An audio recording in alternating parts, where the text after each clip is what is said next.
जान और जहान दोनों ही बचाने की चुनौती थी। कोरोना की इस दूसरी लहर में सिर्फ लोगों की जान नहीं गई, कईयों की आजीविका छिन गई।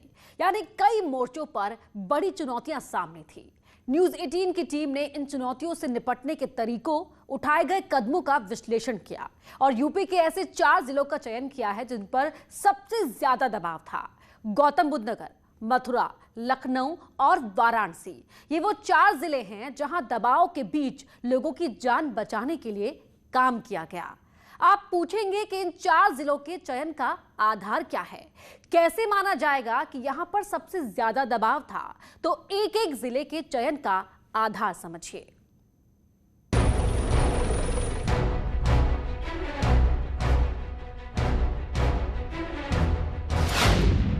गौतम बुद्ध नगर, मथुरा, लखनऊ और वाराणसी। हमने जिलों का चयन वहां की भौगोलिक स्थिति, कोरोना केसों की संख्या और कुछ दूसरे पहलुओं को ध्यान में रखकर किया है। गौतम बुद्ध नगर को इसलिए चुना क्योंकि ये देश की राजधानी दिल्ली से सटा हुआ जिला है। दिल्ली में कोरोना के हालात बदतर हो गए, इसका असर नोएडा पर भी दिखाई दिया। हरियाणा का भी दबाव गौतम बुद्ध नगर के अस्पताल पर था। गाजियाबाद और मेरठ से भी मरीज नोएडा या गौतम बुद्ध नगर के अस्पतालों में आते थे। 4 जिलों के चुनाव के पीछे ऐसे ही कई आधार हैं। देश में कोरोना संक्रमण की दूसरी लहर अब थोड़ी कमजोर पड़ती नजर आ रही है। दूसरी लहर का पीक 7 मई को था। उस दिन पूरे देश में 4.14 लाख से ज्यादा नए मामले एक दिन में सामने आए थे। सिर्फ दिल्ली की ही बात करें तो 19,832 नए संक्रमित सामने आए, 341 की मौत हुई और पॉजिटिविटी दर 25% थी। इसका असर यह हुआ कि 7 मई से गौतम बुद्ध नगर में कोरोना मरीजों की संख्या बढ़ गई और बेड, ऑक्सीजन के लिए संघर्ष होने लगा। दिल्ली में मौत का तांडव था, लेकिन गौतम बुद्ध नगर में दिल्ली की तुलना में असर कम था, क्योंकि 20 अप्रैल को 8 लोगों की मौत के बाद से ही प्रशासन सतर्क हो गया था और जब दबाव बढ़ा तो बाकी जिलों की तुलना में बेहतर काम किया। गौतम बुद्ध नगर की जिम्मेदारी डीएम सुहास एलवाई पर थी।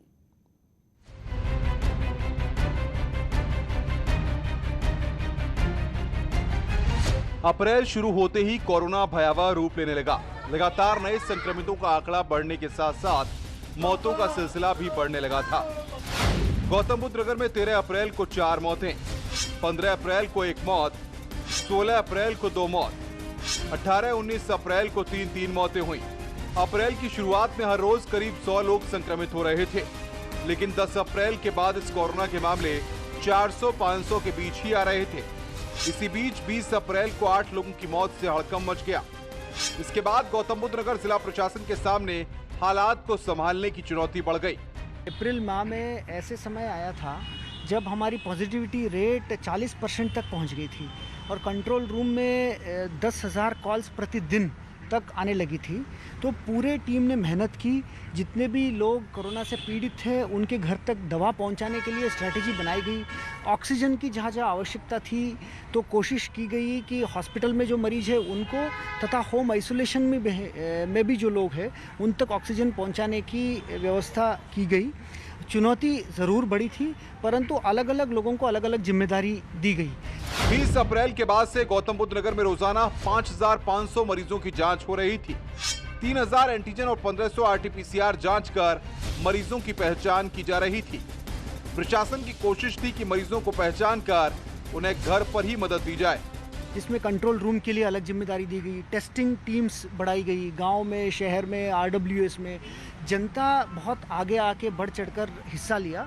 तो मुझे लगता है कि पूरी टीम ने एक तरह से चुनौती को डटकर सामना किया। तो परिणाम ये हुआ, एक जब हमें याद है कि अप्रैल 28 को 10,000 कॉल एक दिन में कंट्रोल रूम में आई थी।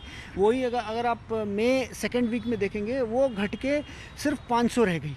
तो ये कहीं ना कहीं ये बेहतर समन्वय और ख़ास तौर पे टीम ने जो जिस हिसाब से एक जज्बा दिखाई है और जनता ने जिस हिसाब से रुचि दिखाई है, उसका ये परिणाम रहा है कि परिणाम काफ़ी बेहतर आई है। लेकिन बाहर से आ रहे मरीजों की वजह से गौतम बुद्ध नगर पर दबाव बढ़ गया। एक वक्त ऐसा आया कि दिल्ली, हरियाणा, गाजियाबाद के मरीजों से गौतम बुद्ध नगर के 60% बेड भर गए। लोग कोविड के साथ साथ अन्य बीमारियों का इलाज कराने भी आए हुए थे। इसलिए पहले अस्पतालों में 2200 बेड तैयार किए गए, फिर बेडों की संख्या 3000 की गई, लेकिन दबाव इतना ज्यादा था कि 4500 बेड की व्यवस्था करनी पड़ी। हम लोग देखते थे 60 से 70% आईसीयू बेड्स में अलग अलग जनपदों के, प्रदेशों के लोग हमेशा आते हैं और आना भी स्वाभाविक है। अतः हमारे लिए ये हमेशा चुनौती रहती थी कि जितने भी बेड्स हम पहले 2,500 थी, फिर 3,000 किया गया, फिर 4,000 किया गया, फिर लगभग 4500 तक किया गया। हमेशा ये चुनौती रहती थी क्योंकि अगल बगल के क्षेत्र में भी एक साथ कोरोना केस बढ़ती रही। तो ये हम जब लगभग 4500 के करीब हम ऑक्सीजन बेड्स बढ़ाए, तब जाके ऑक्सीजन की भी आपूर्ति घर में और प्लस जो हॉस्पिटल्स में की गई।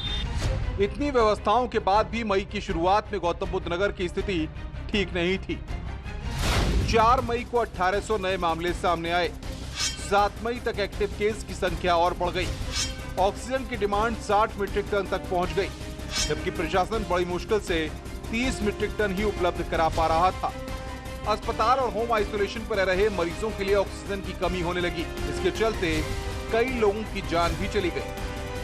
कोरोना से मौतों का आंकड़ा जो अप्रैल के शुरू में 93 था, वो मई में 462 हो गया।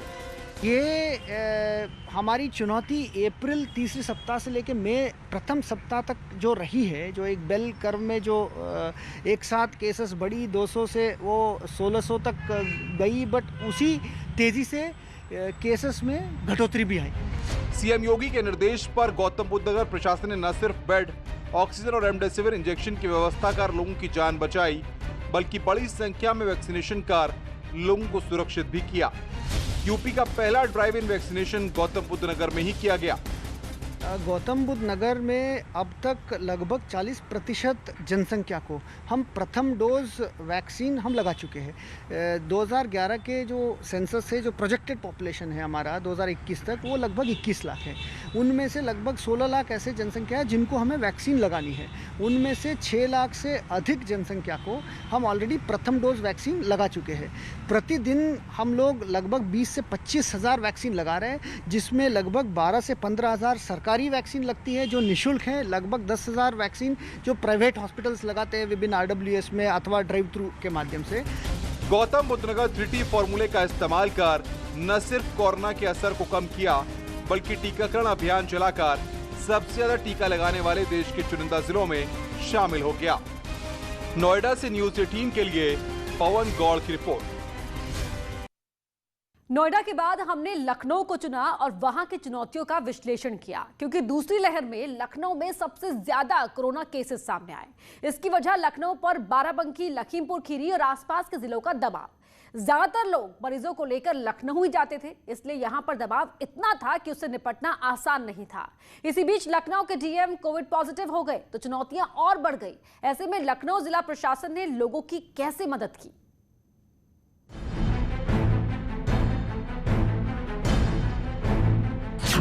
60 लाख की आबादी वाला जिला लखनऊ। अप्रैल में उत्तर प्रदेश के बाकी जिलों में जब कोरोना का प्रभाव कम था, तो लखनऊ में मरीजों की संख्या में तेजी से इजाफा हो रहा था। न सिर्फ मरीजों की संख्या बढ़ रही थी, बल्कि एक के बाद एक हो रही मौतों से डर का माहौल था। लखनऊ में 15 अप्रैल को 5,183 मामले सामने आए और पॉजिटिविटी रेट 30% तक पहुंच गया। इसी बीच लखनऊ के डीएम अभिषेक प्रकाश भी कोरोना पॉजिटिव हो गए और उन्होंने खुद को आइसोलेट कर दिया। डीएम अभिषेक प्रकाश ऐसे वक्त में कोरोना संक्रमित हुए जब लखनऊ संकट में था। उनके आइसोलेशन में जाने के बाद डॉक्टर रोशन जैकब को लखनऊ का प्रभारी डीएम बनाया गया। 2004 बैच के सचिव स्तर के आईएएस रोशन जैकब के सामने बड़ी चुनौती थी। 17 अप्रैल को डॉक्टर रोशन जैकब ने कार्यभार संभाला। उस दिन लखनऊ में 5,913 मामले सामने आए और 36 लोगों की मौत हुई थी। 17 अप्रैल को लखनऊ में कुल 44,485 एक्टिव केस थे। इसे कम करने की जिम्मेदारी रोशन जैकब की थी। इससे पहले रोशन जैकब ने 2014-15 में डीएम के रूप में कानपुर में अपनी सेवाएं दी थी। तब उतनी बड़ी चुनौती नहीं थी। उन्होंने दिन रात एक कर लखनऊ में कोरोना को कंट्रोल करना शुरू कर दिया और ट्रेसिंग, ट्रैकिंग और ट्रीटमेंट फॉर्मूले का असर दिखने लगा। डॉक्टर रोशन जैकब ने कोविड के नोडल अधिकारी के तौर पर प्राइवेट अस्पताल पर नकेल कसने, जनता को ठगने वाले अस्पतालों के खिलाफ एफआईआर करवाने और कोविड-19 के बढ़ते केस को रोकने के लिए काम किया। जब परिजनों को ऑक्सीजन के लिए परेशान किया जा रहा था, तो ऐसे अस्पतालों को सीज किया, केस दर्ज कर कार्रवाई की गई, कालाबाजारी करने वाले रैकेट पकड़े गए। सभी इलाकों में लुटेरों पर नजर रखने के लिए समितियां बनाई गई और संक्रमित लोगों तक दवाइयां पहुंचाने का काम किया। साथ ही ज्यादा से ज्यादा लोगों की जांच कर संक्रमित मरीजों की पहचान की गई। इस पहल का नतीजा भी सामने आने लगा। 30 अप्रैल को लखनऊ में कोरोना के मामले घटकर 3,958 हो गए। 5 मई तक ये संख्या 1,956 तक पहुंच गई और 14 मई को लखनऊ में सिर्फ 900 मरीज संक्रमित पाए गए। हालांकि नोडल अधिकारी के रूप में डॉक्टर रोशन जेकब ने 27 अप्रैल तक ही सेवाएं दी, लेकिन इतने कम वक्त में उन्होंने सीएम योगी के निर्देश पर लखनऊ में कोरोना से निपटने की व्यवस्थाएं बना ली। लखनऊ में कोरोना कंट्रोल के लिए जिले को 24 सेक्टरों में बांटा गया। सभी सेक्टर में नोडल प्रभारी बनाए गए। घर में रहने वाले मरीजों की मदद के लिए हेलो डॉक्टर कार्यक्रम की शुरुआत की गई। मोटरसाइकिल के माध्यम से दूर दराज ग्रामीण इलाकों में भी कोरोना की टेस्टिंग की गई, जिसे चेतक RRT कहा गया। लखनऊ शहर समेत ग्रामीण इलाकों में RRT की संख्या बढ़ाई गई। घर घर सर्विलांस की संख्या बढ़ाई गई। कोरोना से ठीक होने के बाद डीएम अभिषेक प्रकाश ने बताया कि लखनऊ प्रशासन की टीम ने बेहतरीन कोऑर्डिनेशन के जरिए कोरोना को हराने का काम किया। 15 अप्रैल से लेकर के अगर आप देखें तो ये 30 अप्रैल तक हमारे जो केसेस थे ये पीक पे चल रहे थे। हमारी पॉजिटिविटी की रेट 30 के ऊपर चली गई थी और प्रतिदिन लगभग 6,500-7,000 नए कोविड पॉजिटिव केसेस आ रहे थे। साथ ही साथ सबसे महत्वपूर्ण जो कार्य किया गया वो शासन के निर्देशों क्रम में और माननीय मुख्यमंत्री जी की प्रेरणा से TTT tracking, tracing and treatment के ऊपर 100% अलग अलग टीमें गठित की गई। 7,200 से ज्यादा कोविड बेड तैयार किए गए। इनमें से 4,200 क्रिटिकल केयर के लिए बेड थे। DRDO की मदद से अस्थायी अस्पताल तैयार किया गया। कोविड कमांड सेंटर से घर बैठे लोगों की मदद की जा रही थी। 24/7 हमारा इंटीग्रेटेड कंट्रोल एवं कमांड सेंटर चलता रहा, जिसके माध्यम से लोगों को हमने सारी सुविधाएं और रियायतें दी। अगर किसी को सैनिटाइजेशन, एम्बुलेंस की सुविधा चाहिए थी, अस्पताल में एडमिट होने की सुविधा चाहिए थी, अन्य सुविधा चाहिए थी, उसको भी हमने तत्काल दिया। जब ऑक्सीजन की कमी पड़ी तो दूसरे राज्यों से ट्रेन के जरिए ऑक्सीजन मंगवाई गई। लखनऊ में 160 टन ऑक्सीजन तक की जरूरत पड़ी और सप्लाई 170 टन तक रही। अस्पतालों में 36 घंटे की रिजर्व ऑक्सीजन रखी गई, जबकि फिलिंग स्टेशन पर 24 घंटे की रिजर्व ऑक्सीजन रही। और इसी का नतीजा है कि आज लखनऊ में कोरोना कंट्रोल में है। वर्तमान में हमारी जो पॉजिटिविटी रेट है ये 0.2 से कम है। हमारे जो केसेज आ रहे हैं 30-35 केसेज हैं। एक्टिव केसेज अब हमारे 500 के अंतर्गत आ गए हैं और इसी नीति के ऊपर हम आगे भी कार्यरत हैं। लखनऊ से न्यूज़ 18 के लिए अलाउद्दीन की रिपोर्ट। गौतम बुद्ध नगर और लखनऊ में आंशिक लॉकडाउन ने भी कोरोना को कंट्रोल करने में मदद की। इन दोनों ही जिलों के साथ वाराणसी जिले का भी हमने विश्लेषण किया। वाराणसी जिले को चुनने के पीछे आधार ये था कि यह सांस्कृतिक राजधानी है। प्रधानमंत्री मोदी काशी से ही सांसद हैं और यहां पर आसपास के जिलों के साथ ही बिहार का दबाव भी रहता है। यहां पर बिहार से भी लोग इलाज कराने आते हैं। कोरोना काल में गंगा घाटों पर भारी संख्या में शवों के जलने की तस्वीरें भी सामने आई थी।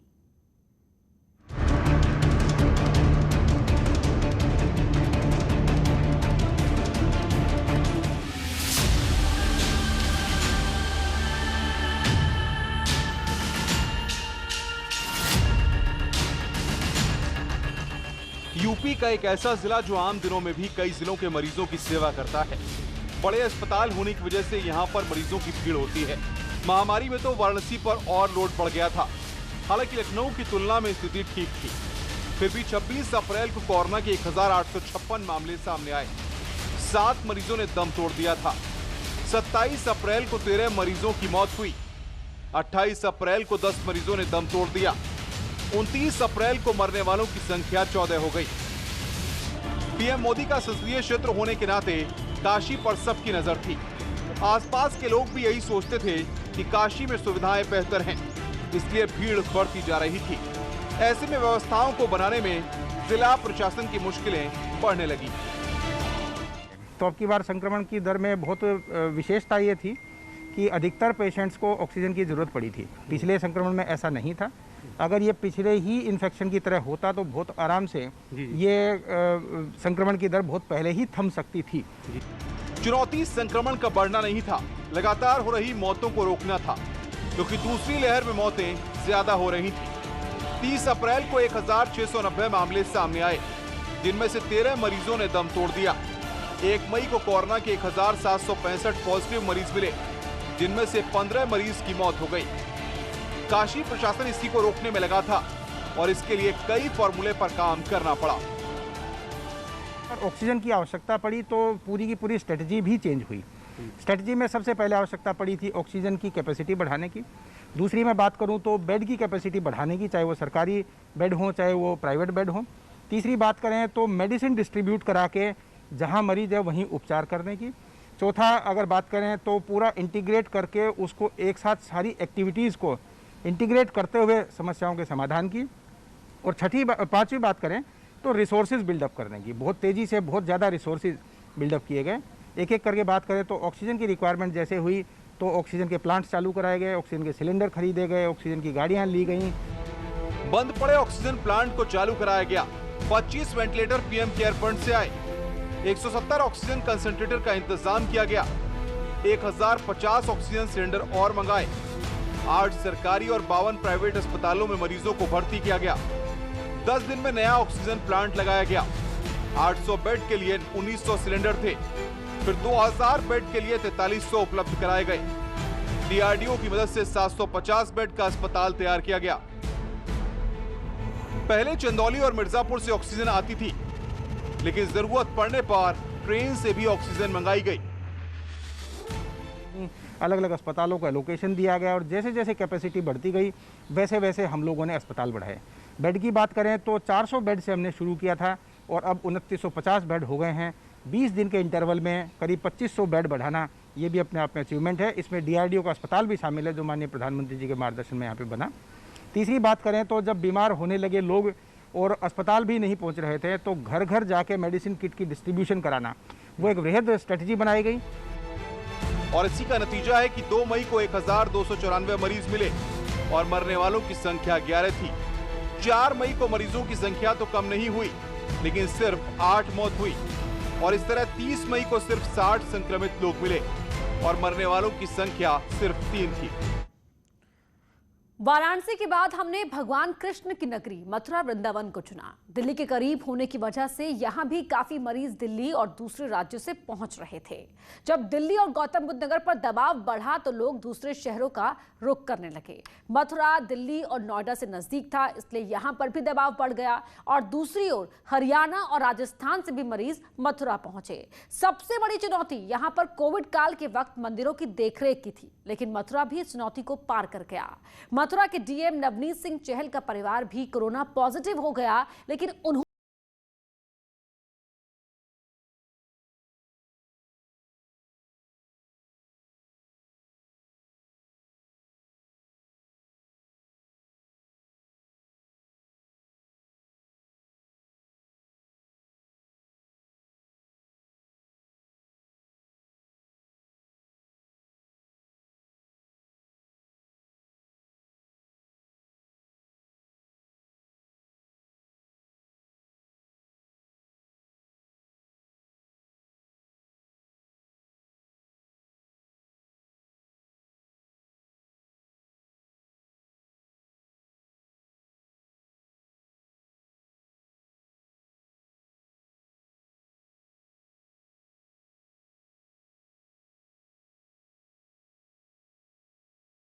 जांच का नतीजा ये हुआ कि संक्रमित मरीज पहचान में आ गए और उनका तुरंत उपचार शुरू कर दिया गया।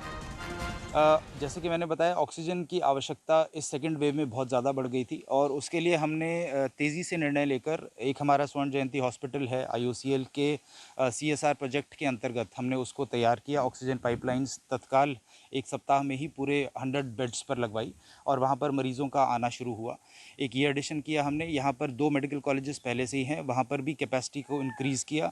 जो बड़े प्राइवेट हॉस्पिटल्स हैं उन्हें कोविड हॉस्पिटल के रूप में चलने के लिए अनुमति दी। और मथुरा में 1 मई को सबसे ज्यादा 549 मामले सामने आए।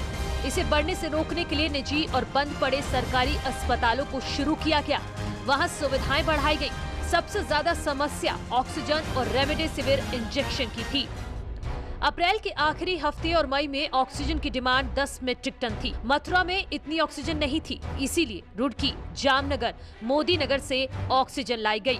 और पैरामेडिकल स्टाफ लगातार विजिट करते रहें, उनका ख्याल रखते रहें।